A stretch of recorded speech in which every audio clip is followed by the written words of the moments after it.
Today we explore the incredible life of Iran's last king, Mohammad Reza Pahlavi.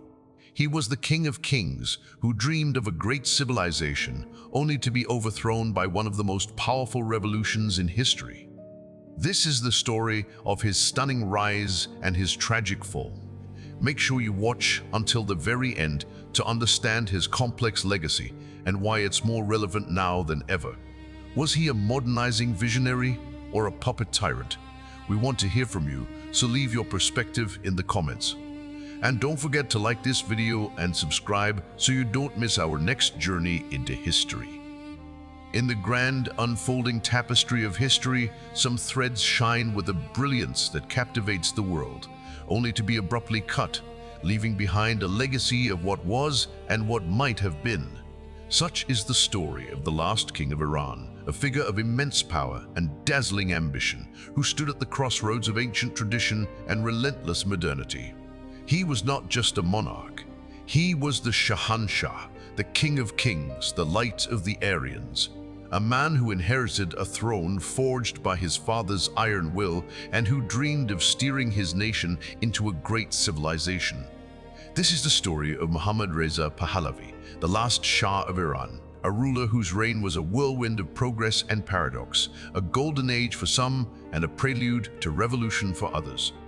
His journey from a young, uncertain prince to a global statesman and ultimately to a lonely exile is a profound narrative of power, destiny, and the volatile currents of the 20th century. To understand his rise and fall is to witness the clash of empires, the surge of nationalism, and the spiritual fire that would ultimately consume a dynasty. The world he was born into was a world of ancient echoes and emerging giants.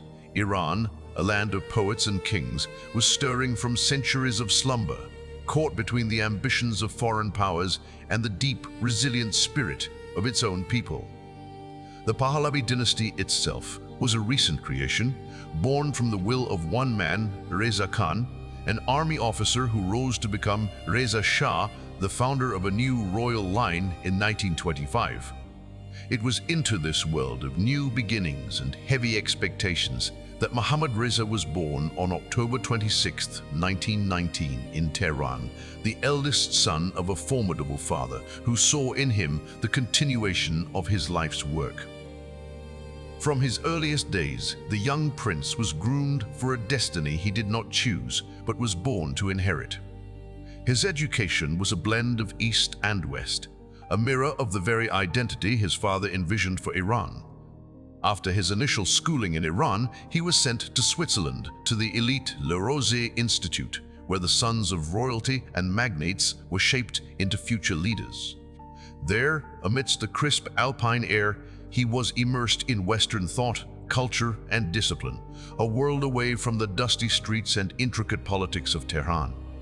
This European sojourn was designed to sculpt him into a modern monarch, one who could speak the language of the West while ruling the soul of the East.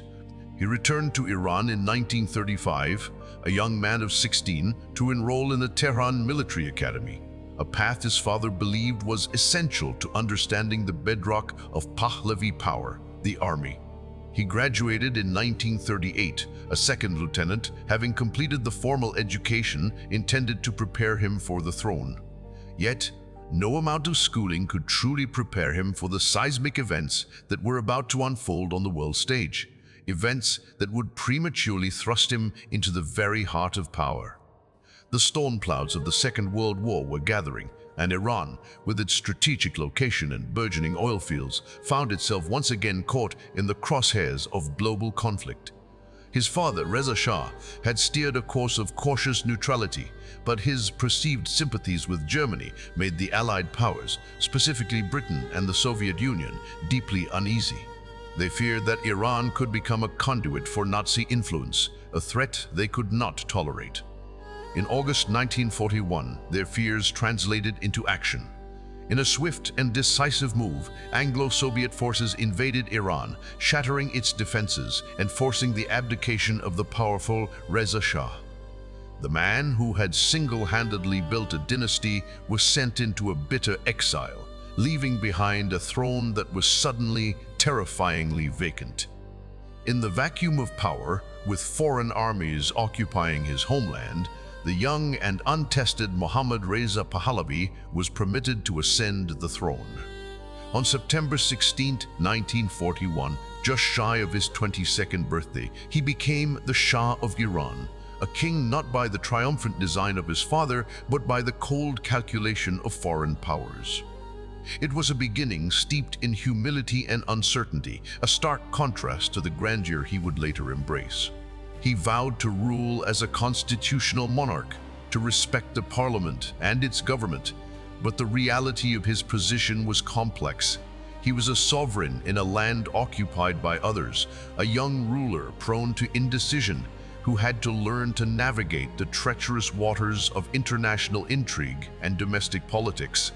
The early years of his reign were a crucible, a period of immense challenge where he had to contend with food shortages, political disarray, and the ever-present influence of Britain and the United States, who used Iran as a vital corridor to supply their Soviet ally. He was a king, but he was not yet his own master.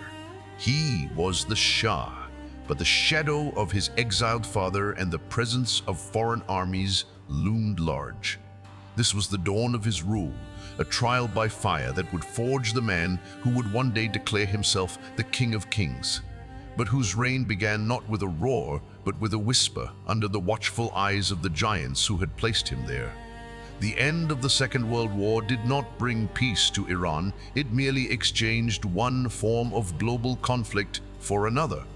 The shadow of the swastika receded, only to be replaced by the Iron Curtain and the dawn of the Cold War. For the young Shah, Mohammad Reza Pahlavi, the departure of foreign troops did not signify true independence. Instead, his nation, strategically vital and rich in oil, became a critical chessboard in the tense standoff between the United States and the Soviet Union. The first major test of this new era came swiftly. The Soviet Union, which had occupied northern Iran during the war, refused to withdraw its forces and actively supported separatist movements in the provinces of Azerbaijan and Kurdistan.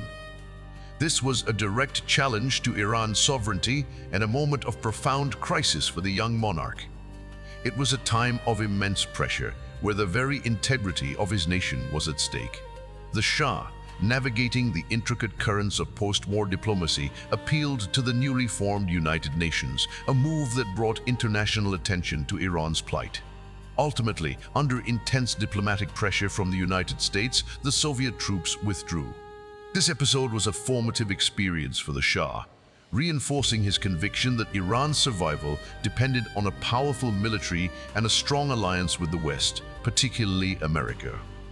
It was a lesson he would never forget, one that would shape his foreign policy for the entirety of his reign. But the external threats were mirrored by internal turmoil. The political landscape of Iran was a turbulent sea of competing ideologies. The pro-Soviet Tudeh Party, though officially banned after a 1949 assassination attempt on the Shah, continued to wield significant influence, particularly among intellectuals and labor unions. This attempt on his life was a brutal awakening, a moment that hardened his resolve and led to an expansion of his constitutional powers. He became increasingly convinced that a strong, centralized authority under his command was necessary to prevent the nation from splintering. He vowed to be a constitutional monarch, but his experiences pushed him towards a more assertive, interventionist role in governing his country.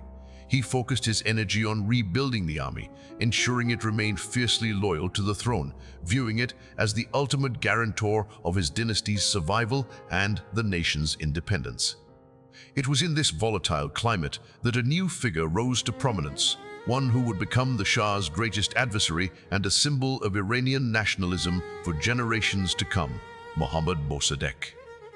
An older, charismatic, and fiercely independent politician, Mossadegh championed a cause that resonated deeply with the Iranian people, the nationalization of the British-owned Anglo-Iranian Oil Company. This company, a legacy of colonial-era concessions, controlled Iran's vast oil reserves, but shared only a fraction of the profits with the nation. To many Iranians, it was a symbol of foreign exploitation and national humiliation. The Shah, ever wary of alienating his Western allies, was hesitant. He favored negotiation and a more equitable deal, but Mossadegh, riding a wave of popular support, pushed for a complete takeover. The Majlis, Iran's parliament, rallied behind Mossadegh, and the pressure on the Shah became immense. He was caught between the will of his people and the interests of the global powers he believed were essential for his security. In 1951, the oil industry was nationalized, and Mossadegh was appointed prime minister. This act of defiance sent shockwaves through the international community. Great Britain, enraged by the loss of its most valuable foreign asset, imposed a crippling embargo on Iranian oil, choking the nation's economy. The stage was set for a dramatic confrontation, a battle for control of Iran's destiny that pitted the nationalist prime minister against the young, Western-backed Shah. This period marked a crucial turning point. The Shah found himself increasingly sidelined by the powerful and popular Mossadegh. Prone to indecision, the Shah struggled to counter the older politician's influence. He was a king who felt like he was losing control of his own kingdom. The power struggle reached its zenith in August 1953. After a failed attempt to dismiss Mossadegh, the Shah, fearing for his life and the stability of the throne, fled the country. It was a moment of profound defeat, a second exile for the Pahlavi dynasty in just over a decade. For a few tense days, it seemed as though the monarchy was finished. But the story was far from over. In the shadows, a different power was at play. The United States and Great Britain, deeply alarmed by Mossadegh's nationalist fervor and fearing he might pivot towards the Soviet sphere of influence, decided to intervene. Working through their intelligence agencies, the CIA and MI6, they orchestrated a coup d'etat. The plot, codenamed Operation Ajax, was designed to topple Mossadegh and restore the Shah to power. With the support of the Iranian military, which the Shah had so carefully cultivated, the coup was swift and successful.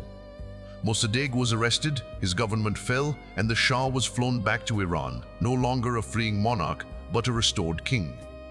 He returned to the throne not by the will of his people, but by the will of foreign powers and his own loyal army. This event, the 1953 coup, was the single most important moment in shaping the remainder of his reign. It shattered any pretense of a constitutional monarchy and set him on a path of absolute rule. It taught him that his survival depended not on popular support, but on the unwavering loyalty of his military and the backing of the United States. It was a lesson that would give him the confidence to pursue his own grand vision for Iran, but it also planted the seeds of deep-seated resentment and mistrust among his people, a resentment that would lie dormant for years before erupting with revolutionary force. The king who returned from his brief exile was a changed man. The indecisive young monarch had been replaced by a hardened, determined autocrat. He now held the reins of power firmly in his hands, and he was ready to reshape his nation in his own image, setting the stage for a period of unprecedented change and, ultimately, his own tragic downfall. In the aftermath of the 1953 coup, a new era dawned in Iran, an era defined by the absolute authority of the Shah. Freed from the constraints of parliamentary opposition and backed by the unshakable support of the United States, Mohammad Reza Pahlavi embarked on a mission to transform his ancient kingdom into a modern, industrial, and global power. This ambitious program, which he would later christen the White Revolution, was a top-down reformation aimed at every facet of Iranian society. It was a vision of a great civilization, a dream of national glory that would be pursued with breathtaking speed and unwavering resolve. At the heart of this transformation was Iran's immense oil wealth. Following the coup, the nationalized oil industry was reorganized under the Consortium Agreement of 1954, which brought foreign oil companies back into Iran, but on terms more favorable to the state. With a steady and ever-increasing flow of petrodollars, the Shah had the resources to fund his grand designs. The national income soared, and the state embarked on a massive program of industrialization. Factories were built, infrastructure was modernized, and the country's economic landscape was redrawn. The military, always the cornerstone of his rule, became one of the primary beneficiaries of this new wealth. The Shah, determined to make Iran the dominant power in the region and to end foreign intervention in his country's affairs, poured billions into defense spending. He equipped his armed forces with the latest and most sophisticated weaponry from the West, transforming the Imperial Iranian Armed Forces into the world's fifth strongest military by the late 1970s. This formidable military was not just for national defense. It was a projection of his power, a symbol of Iran's rising status on the world stage, and the ultimate guarantor of his throne. But the White Revolution, officially launched in 1963, was about more than just military might and industrial hardware. It was a series of far-reaching social and economic reforms. One of its most significant pillars was land reform, which aimed to break the power of the traditional landowning class by redistributing land to the peasants who worked it. Industries were nationalized, and workers were given shares in the profits of the companies they worked for. A literacy corps was established, sending educated young Iranians into the countryside to teach reading and writing. Health and development corps were also created to improve public health and modernize rural infrastructure. For women, the era brought unprecedented opportunities. They gained the right to vote, and their presence in universities and the workforce expanded dramatically. The state promoted a vision of the modern Iranian woman, educated, professional, and unveiled. This was a direct challenge to the traditional conservative norms that had long governed society, and it was a change that would earn the Shah both admiration and enmity. To bolster this modern, secular identity, the Shah's regime promoted a powerful brand of Iranian nationalism rooted in the nation's pre-Islamic past. He saw himself as the direct heir to the great kings of ancient Persia, particularly Cyrus the Great. This was a conscious effort to build a national identity that bypassed the country's Islamic heritage. In 1971, he staged an extravagant and globally televised celebration at the ruins of Persepolis to mark the 2500th anniversary of the Persian monarchy. This event, attended by royalty and heads of state from around the world, was designed to showcase Iran's glorious past and its modern resurgence under his leadership. 5 years later, in a move that further alienated the religious establishment, he replaced the Islamic calendar with an imperial calendar that began with the reign of Cyrus the Great. These actions, while intended to foster national pride, were seen by many as anti-Islamic and a sign of the Shah's growing distance from the spiritual core of his people. Behind the dazzling facade of progress and modernity, however, a darker reality was taking shape. The Shah's autocracy was absolute. Political dissent was not tolerated. To enforce his will and silence opposition, he relied on his feared secret police, the Savak. The Savak was notorious for its surveillance, its infiltration of political groups, and its brutal methods of dealing with dissidents. Opponents of the regime, from communists to religious fundamentalists, were arrested, imprisoned, and often tortured. The violation of the Constitution, which was supposed to limit royal power and provide for a representative government, became a major point of criticism. The Shah, who had once vowed to be a constitutional monarch, now ruled by decree, his word becoming law. His increasing reliance on the United States, which was seen as his primary backer and benefactor, fueled criticism that he was subservient to foreign interests. The White Revolution, for all its successes in industrialization and social reform, also created deep societal tensions. The rapid modernization upended traditional power structures and created a new urban class, but it also widened the gap between the rich and the poor. The immense wealth generated by oil was not evenly distributed, and corruption became rampant among the elite connected to the court. While the cities, especially Tehran, became glittering showcases of modernity, where Iranian intellectuals and Western expatriates mingled freely, much of the country's rural population felt left behind. The secular, westernizing drive of the regime clashed profoundly with the deeply held religious beliefs of a large segment of the population.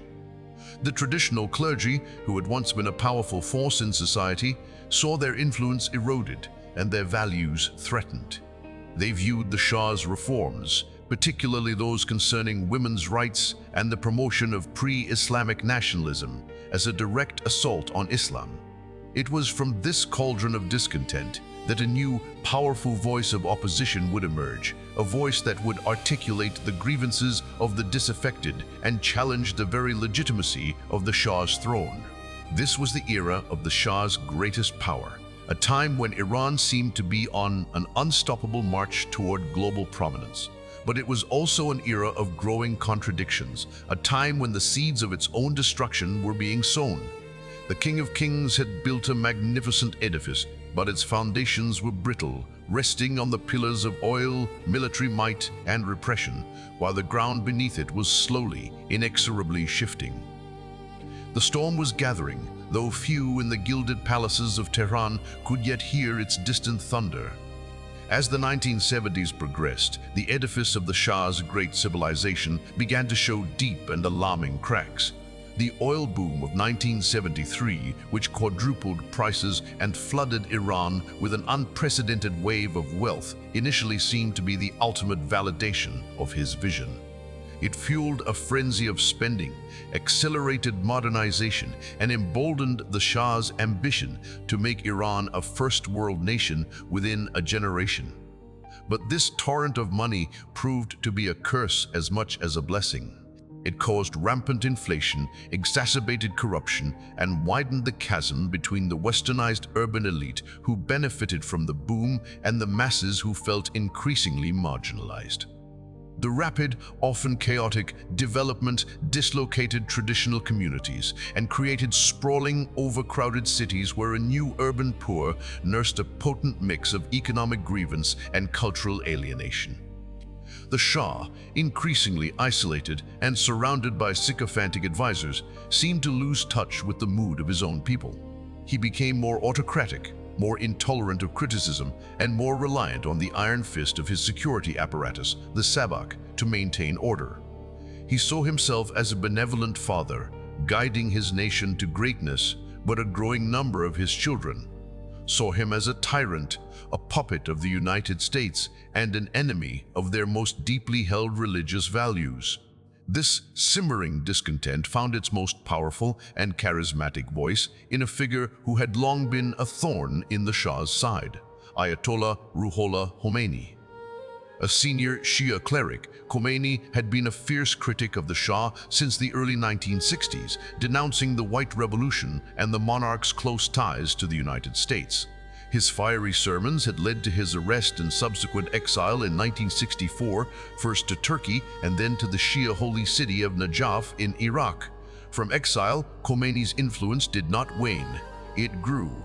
His messages were smuggled into Iran on cassette tapes, his sermons copied and distributed through a vast underground network of mosques and seminaries. He spoke a language that resonated deeply with the disenfranchised, blending religious fervor with populist anti-imperialism.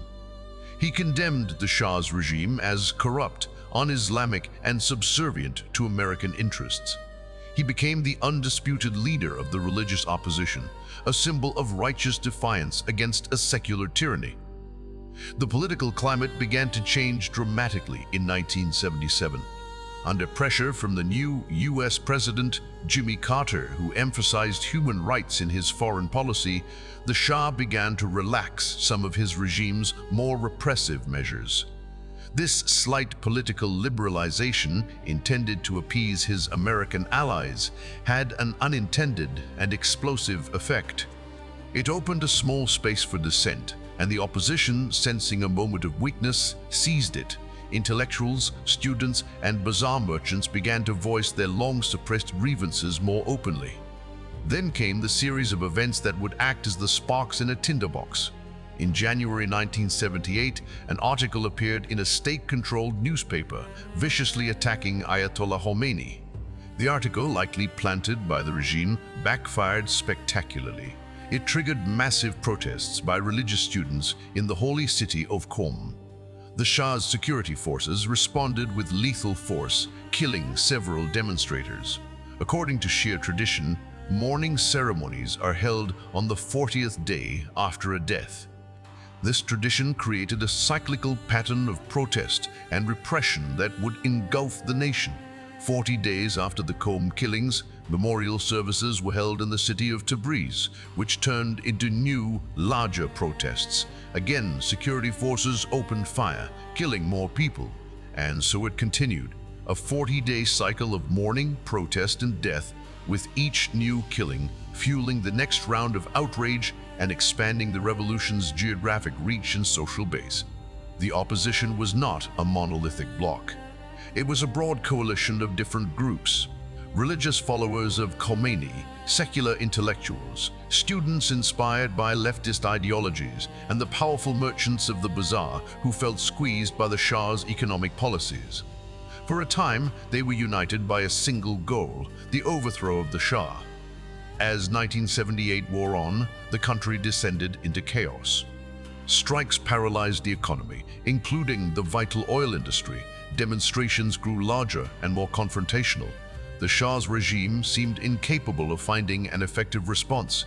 It vacillated between concession and brutal repression, a strategy that satisfied no one and only fueled the revolutionary fire. Two events in the latter half of 1978 sealed the monarch's fate. In August, a cinema in the city of Abadan, the Cinema Rex, was set on fire, killing over 400 people who were trapped inside. The opposition immediately and effectively blamed the Savak for the atrocity, and though the regime denied it, the accusation stuck, galvanizing public opinion against the Shah. Then, on September 8, a day that would become known as Black Friday, the military opened fire on a massive protest in Tehran's Jela Square, killing hundreds, perhaps thousands, of unarmed demonstrators. The Jela Square massacre shattered any remaining hope of a political compromise. The people's anger turned into an unquenchable thirst for revolution. The slogan, "Death to the Shah," became the rallying cry on the streets of every Iranian city. The Shah, who had always believed his people loved him, was now confronted with the terrifying reality of their hatred. He couldn't understand what had gone wrong. He had brought them modernization, education, and international respect. In his mind, he had been leading them to a golden age. He failed to see that he had also wounded their pride, alienated their faith, and silenced their voices. As the year drew to a close, the Shah's authority evaporated. The military, the bedrock of his power, began to crumble. Soldiers, drawn from the same populace that was now in open rebellion, began to question their orders and, in some cases, desert their posts. The Shah's Western allies, who had supported him for decades, began to distance themselves.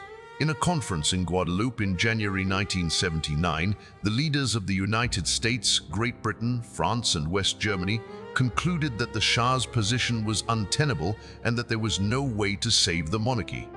They were preparing for a post-Shah Iran. The end had come.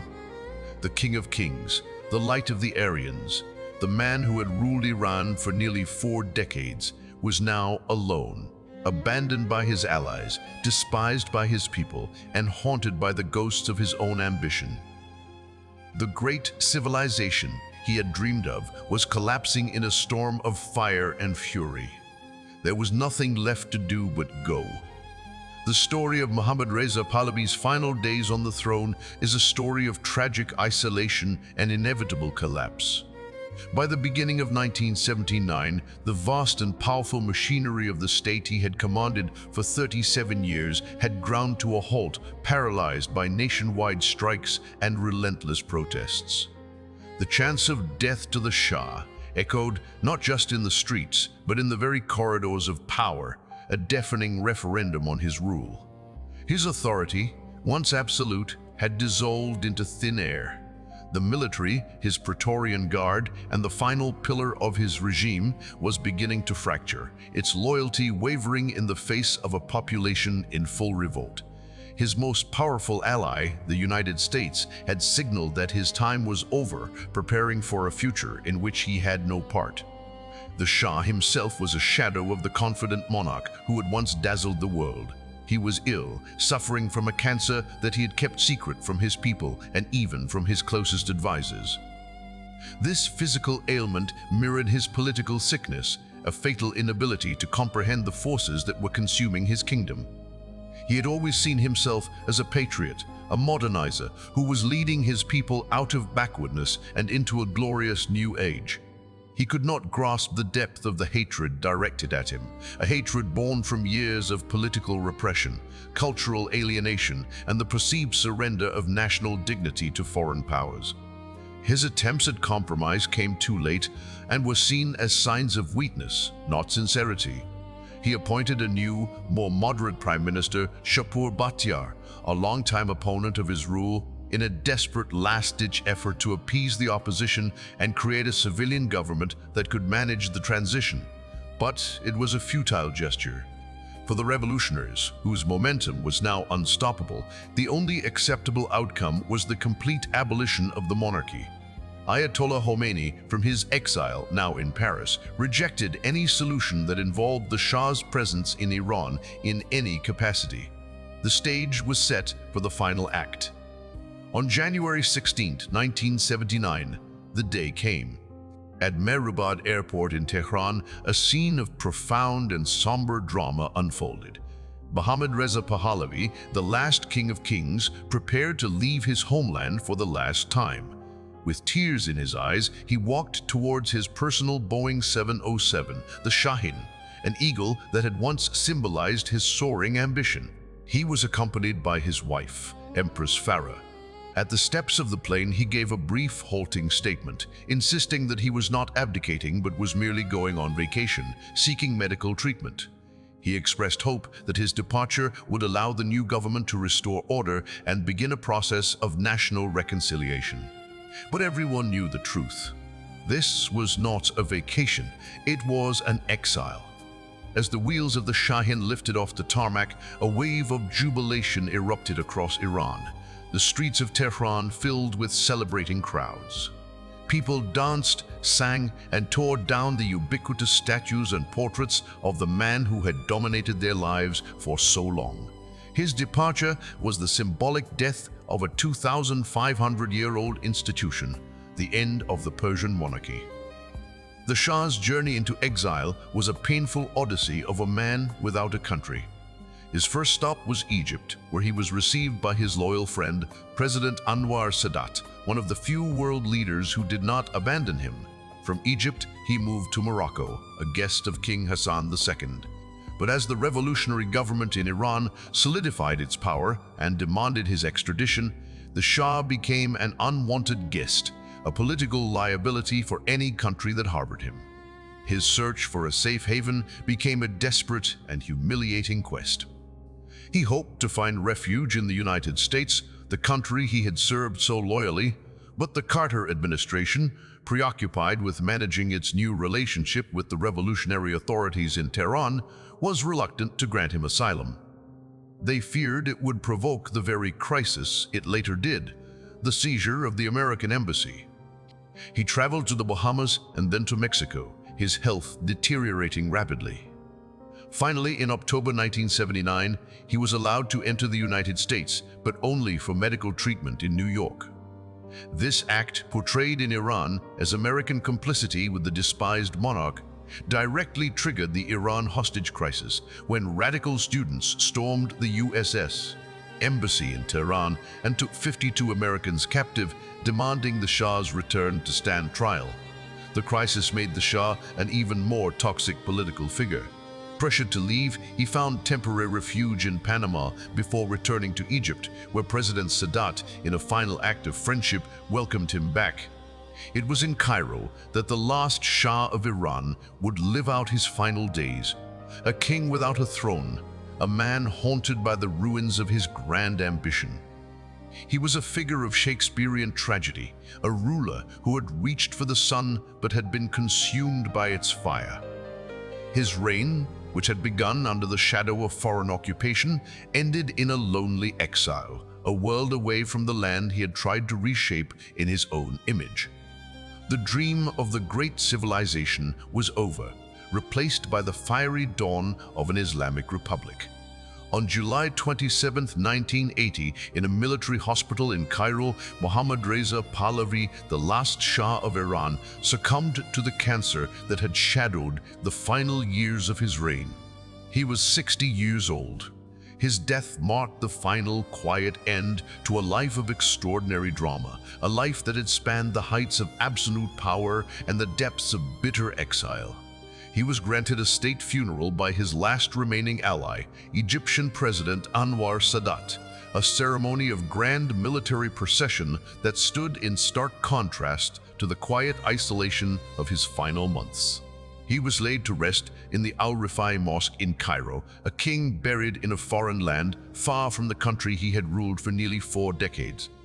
The legacy he left behind is one of profound complexity and deep contradiction, a subject of fierce debate that continues to this day.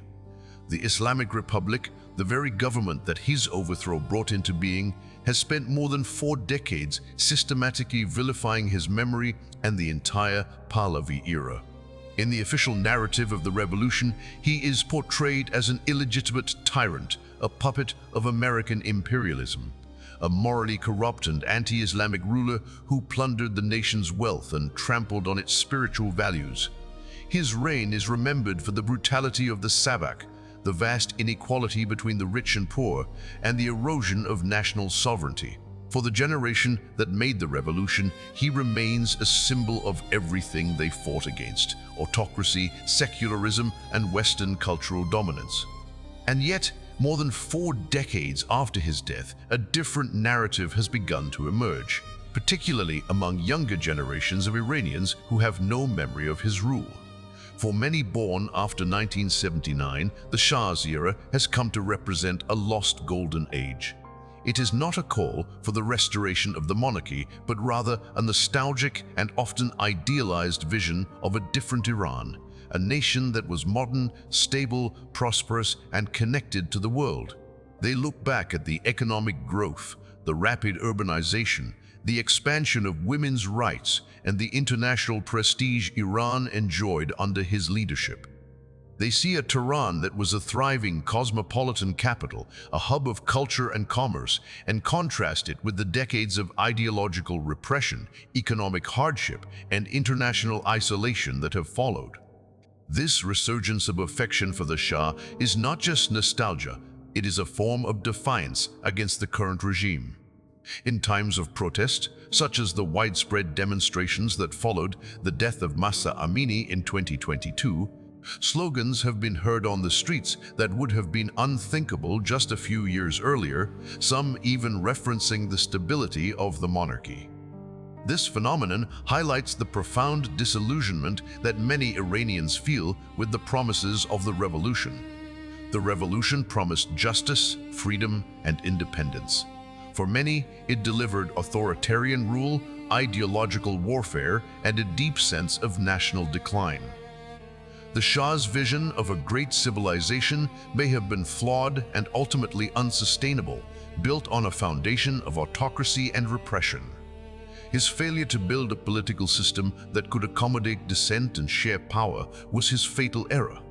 He believed that economic progress and social modernization could be a substitute for political freedom, a miscalculation that cost him his throne. He modernized his country's hardware but failed to understand its software, the complex soul of its people with its deep attachments to faith, tradition, and dignity. But the questions his reign raises remain central to Iran's political imagination. What if his program of modernization had been paired with genuine political reform? What if Iran had continued on its path of global integration rather than turning inward towards ideological conflict? The fact that these questions are being asked is, in itself, significant. Mohammad Reza Pahlavi was a man of his time, a product of the Cold War and the post-colonial struggle for national identity.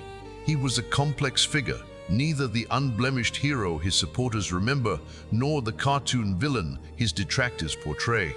He was a patriot who loved his country, but distrusted his people, a modernizer who relied on ancient forms of power, a king who dreamed of a glorious future, but was ultimately consumed by the past. His story is a powerful and enduring lesson on the nature of power, the price of ambition, and the eternal struggle between tradition and change. The last king of Iran is gone, but the ghost of his kingdom, with all its brilliance and its darkness, continues to haunt the nation he once ruled.